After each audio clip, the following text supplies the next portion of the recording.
she was a wonderful lady. She was very soft-spoken, very quiet, but very intelligent. And you didn't see too much of Gigi. She kept, as I say, pretty much to herself.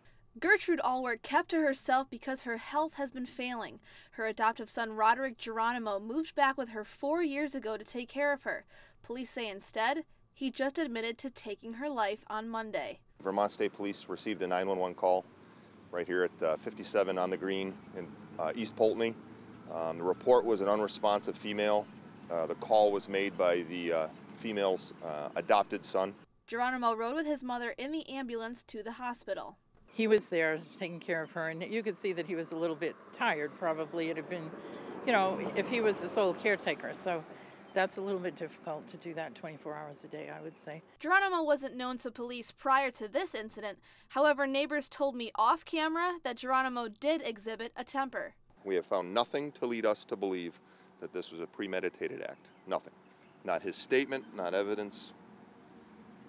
Murder too.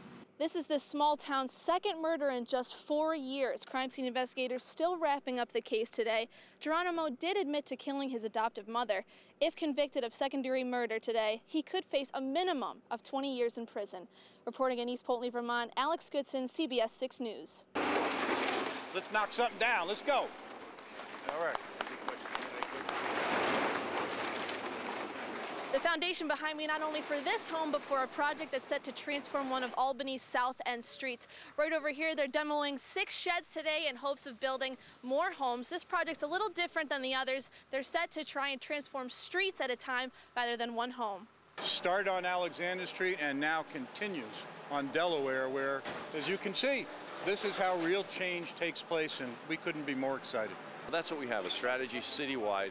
That's why I asked the council to approve over $1 million in bonding so that we had some seed money to do things like this, and we're going to continue to do it.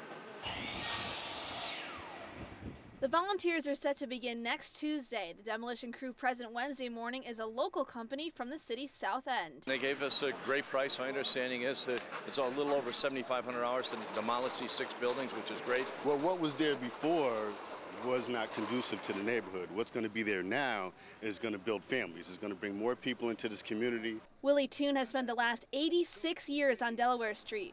When he was young, the community was vibrant, and even though he's aged well, the community hasn't. Before, we had a lot of kids running up down the street.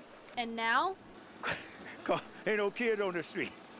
That's something the Habitat for Humanity hopes to change as they transform this street and others throughout the city's South End. Reporting in Albany, Alex Goodson, CBS6 News. Lois had so much more living to do. She'll never see her grandchildren marry or see them have children.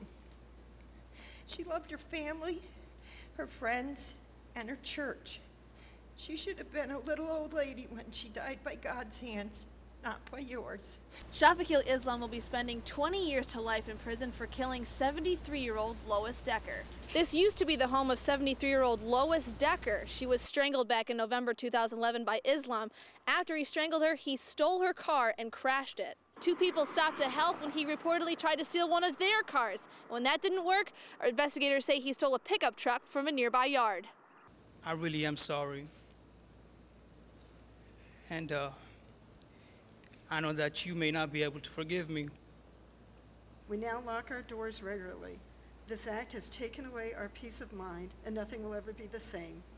I love her and miss her very much. Islam's future was determined when the judge handed him his sentence, but as far as the family, they're still left with unanswered questions.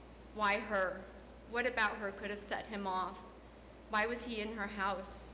Why was she found in our room? The end of this case clearly leaving a family with a lot of unanswered questions. Alex Goodson, CBS6 News. Happy 4th of July! Happy 4th of July! Happy 4th of July! We took to the streets to ask people what they think today is really all about. Just the freedom that we have to sit here and watch a parade. We have no clue how good we've got it, I feel, and I'm blessed, very blessed. Celebrating freedom and independence, founding of our country. Their favorite part about today? I love the community and just the family-friendly atmosphere that Saratoga brings out. This is beautiful. It's just a festive type of place, and we enjoy it, not just on the holidays, but every other chance we get to come up here. The Saratoga Springs Parade kicked off at 10:15 Wednesday morning, traveling along a crowded Broadway. The second parade's here in Clifton Park, kicking off at noontime. It starts all the way down at Shenandoah High School and goes all the way to Clifton Commons. Marching in that parade, flag twirlers, marching bands,